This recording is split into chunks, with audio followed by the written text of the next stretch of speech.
So guys, nandito tayo ngayon sa labas ng Bibo. So, ngayon dito sa labas ng Bibo, tanaw yung Sentosa and yun yung cable car.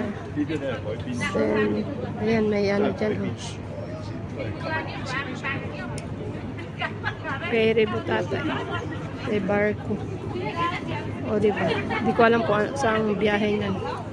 So, ayan nga guys. Sa baba, maraming tao. Ayan guys, ang Sentosa.